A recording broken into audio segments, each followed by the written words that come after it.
En la noche serena y sagrado, la contemplación de las estrellas. Las estrellas tienen ahora para Fray Luis de León un nuevo contexto, y ese nuevo contexto es el de la certeza, porque él dice: morada de grandeza, templo de claridad y hermosura, el alma que a tu alteza nació, qué desventura, la tiene en esta cárcel baja, escura.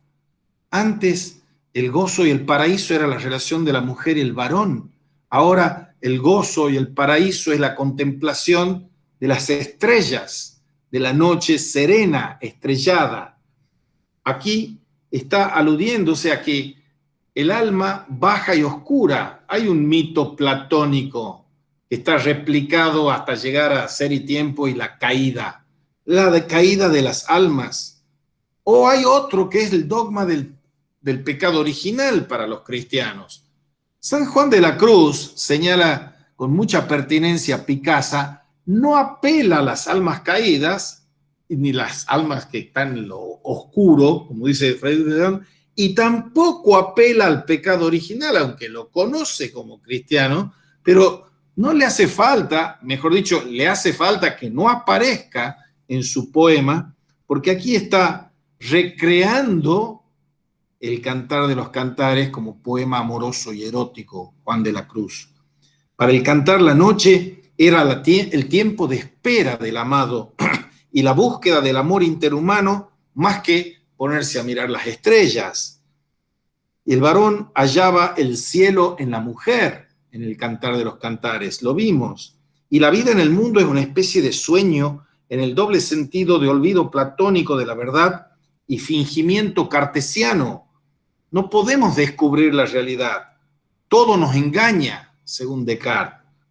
Para salir de este sueño de engaños y dudas, Descartes ideó un discurso racional, el discurso del método, que nos permite conocer la verdad por encima de toda sospecha.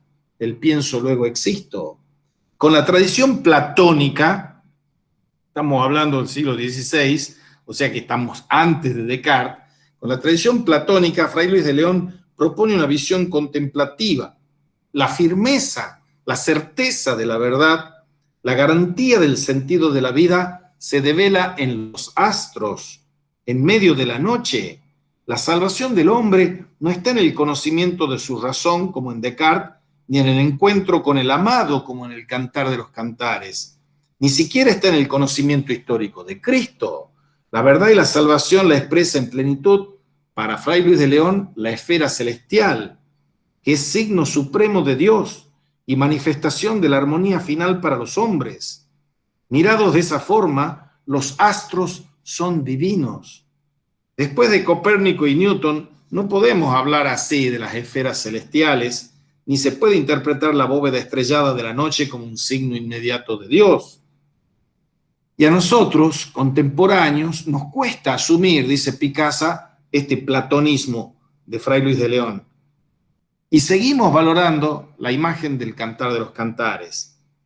¿Y qué vemos con esta experiencia de mirar al cielo y despertar a la existencia verdadera? ¿Qué vemos?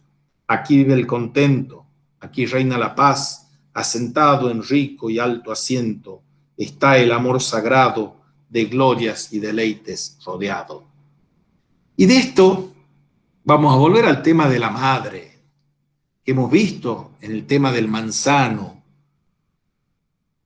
Hay que recordar que el que ve en esta noche serena, en mirada alimentada por la luz de las estrellas, ha llegado hasta el trono del amor. Y esa llegada al trono del amor es llegada al seno materno, la búsqueda de la madre, la búsqueda materna. Esa está amenazado por un mundo hostil y el místico retorna al lugar de la seguridad original, al seno fecundante de la madre, donde encuentra gracia, ternura, cercanía. Y el amante del cantar ya no busca nada en el mundo, sino la presencia de la madre originaria. El amor que deseamos recibe así forma de madre.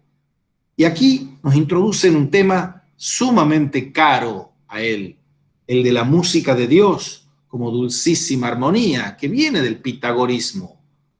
Y esa concepción está en un poema a Francisco Salinas, que era un músico ciego, coetáneo Las estrellas de la noche son portadoras de la música sagrada, fuente fuerte de la concordia.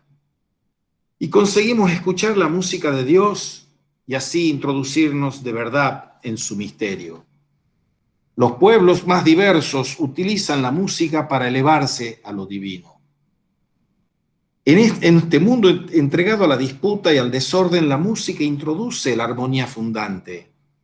Es recobrar la memoria perdida. Música primera fue el lenguaje del alma en las esferas celestiales antes de caer en el caos de este mundo.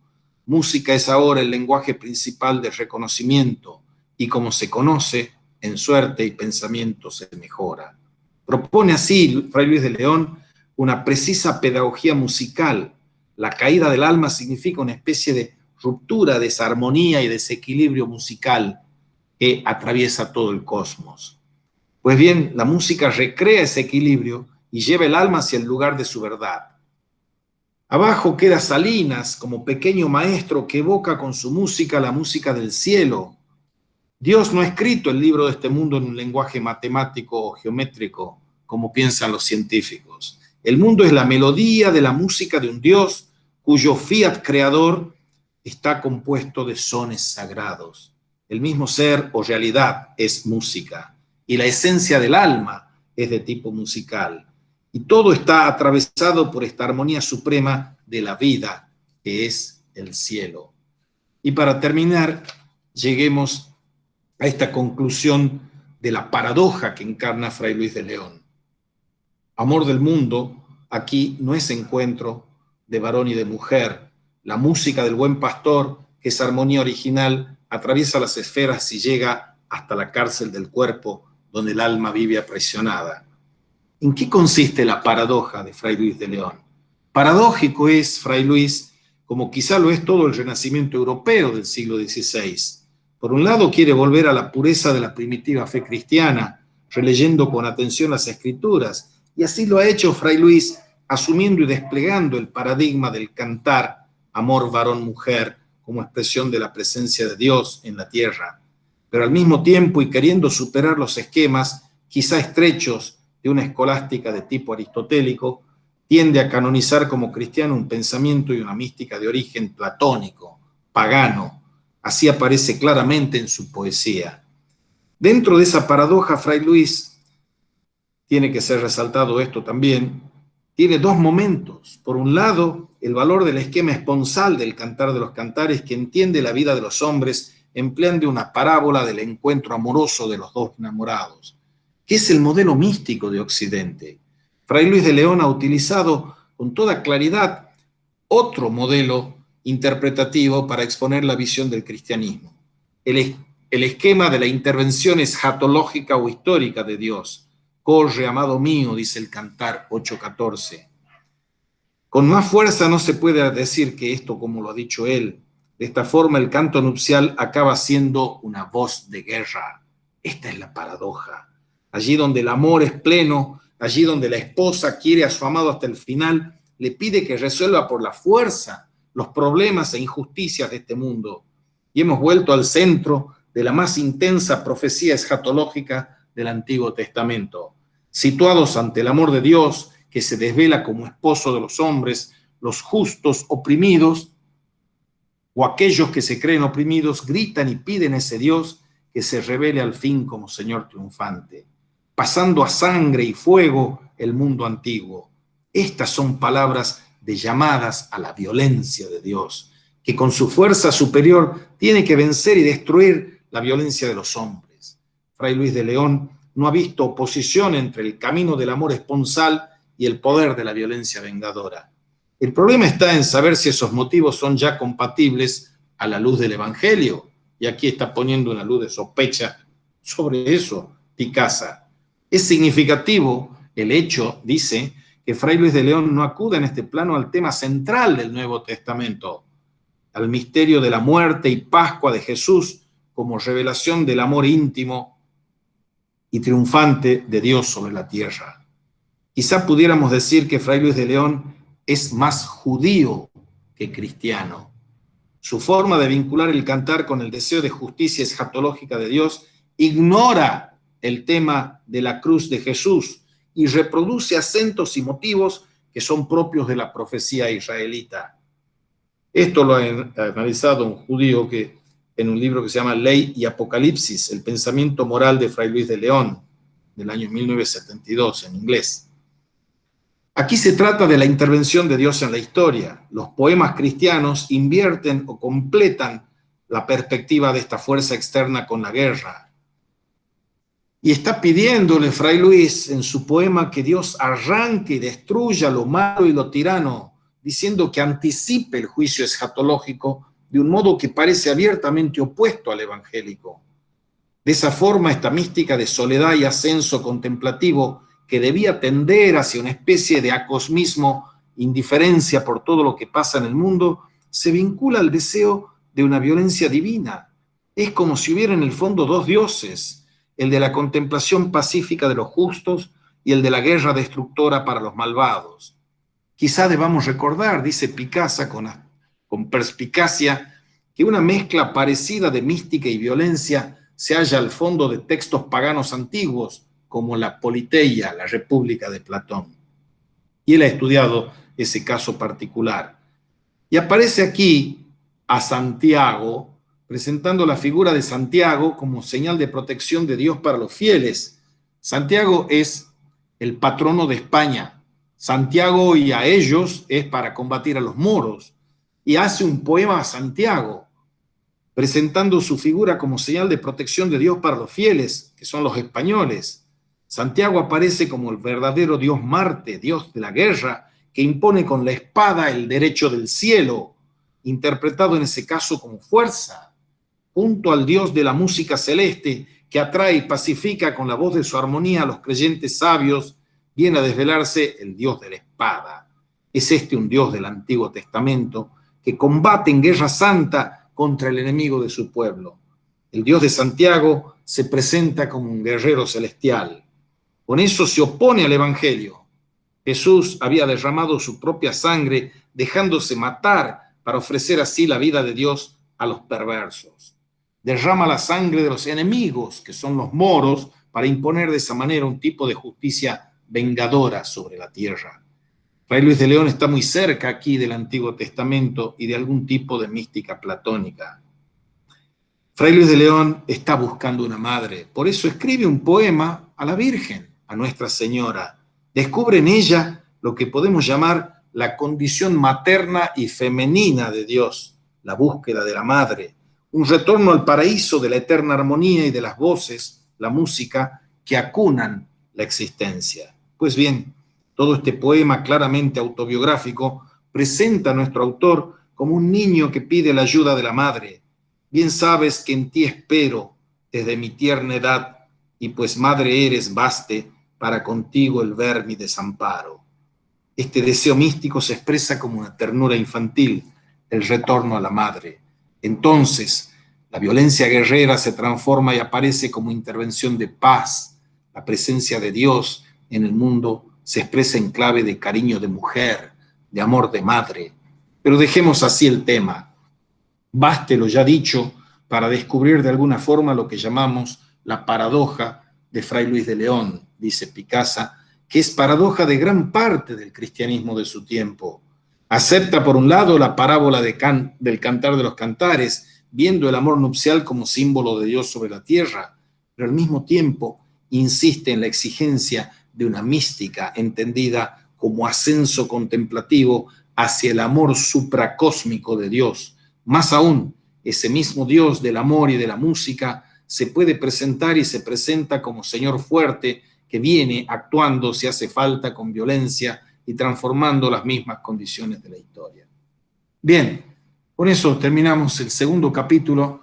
Son los dos capítulos dedicados a Fray Luis de León, que es una de las mejores introducciones al decir de Picasa para que ya el lunes, que por más que sea feriado, si alguno quiere sumarse, voy a seguir con la introducción a San Juan de la Cruz, amor de Dios y contemplación cristiana. No sé si hay alguna pregunta o comentario que quieran hacer ahora. ¿No? Bueno, Feliz fin de semana y nos vemos, Dios mediante, los que quieran, el lunes. Y si no, nos ven en diferido. Hasta luego. Chao, hasta luego, gracias. Gracias, profesor. ¿Le puedo hacer una consulta técnica? Estoy perdida. Lo que pasa es que no puedo entrar a clase antes porque Diógenes tiene clase hasta las 6 y tiene que entregar las láminas, todo más tarde. Así que recién me puedo conectar a 6:20, 6:30 a veces. Bueno, yo puedo empezar la clase más tarde también. No tengo problema. Bueno, si es que los demás pueden, sí, pero si hay que mover muchos horarios por los otros miembros, no hay problema. Yo después igual la vuelvo a ver a la clase. Sí, pero como la de hoy, me salió la grabación medio trucha, porque va a salir, si sale, en 2 partes. Yo voy a hacer, siguiendo al Dios Marte, a Santiago Apóstol, Manu Militari, voy a poner que a 18:15 doy el link y a las 18:30 empiezo. Total, sí, a veces puedo estar solo, yo también no tengo problema. El asunto es que encuentre amadas y amados que después en diferido lo sigan. Así que yo empiezo a las 18:30, tampoco van a quedar muchas clases para tu hijo, supongo, la forma. Y después Sí. cuando se te acabe el problema me avisas y volvemos un poquito más temprano. Lo que pasa es que no sé hasta cuándo van a tener las clases, yo creo que la semana que viene ya terminan. Bueno, no hay problema, no hay problema. Ahora, para la semana que viene, yo anuncio que empiezo más tarde. Bueno, y otra preguntita, profe, lo molesto. Diga. ¿Cuáles son los poemas que se están teniendo en cuenta para la reflexión de Fray? O sea, está el cántico espiritual que es de San Juan de la Cruz, y de Fray Luis de León. La Oda a Salinas, a Felipe Ruiz, hay un poemario que él ha recopilado, que son los poemas de senectute de él, digamos así, que es a efectos de la prisión. Y él sale. Vos lo buscas en la bibliografía de las obras de Fray Luis de León y lo vas a encontrar recopilado. Sí, yo pensé que él tenía un poema parecido al de Cántico Espiritual. No, él tiene la exposición del Cántico Espiritual. Claro. Entonces, el que tiene parecido, y la palabra parecido es muy traidora e injusta, es Juan de la Cruz. Claro, sí, eso sí El entiendo. espiritual es la recreación de Cantar de los Cantares de Juan de la Cruz. El otro jamás puede hacer eso porque está embargado y embriagado por la mística cósmica. Él solamente lo traduce. Claro, y lo traduce en privado y en secreto. Sí. Y no, sí. Y él queda encantado con la mística de Teresa y de Juan, con la de Teresa sobre todo. Y entonces él hace una poesía mística, cósmica, y los otros hacen experiencia y poesía mística, crística, encarnada. Uno es la teoría de la mística y otro es experiencia mística, pero lo dice él mismo, que a él no le ha sido dada la gracia de la experiencia. Entonces él al cargo de los místicos estos, carmelitas. Claro, él, en los poemas que yo leí de Fray Luis de León, se ve mucho lo que dice acá Picasa, la imagen esta, ya llega a ser una femenidad cósmica, muy desencarnada. Totalmente. Eso es lo más grave. Bien, entonces no estaba segura si lo entendía. Gracias, profe. Pensé que me estaba perdiendo algún poema, una referencia. Nos vemos. Gracias.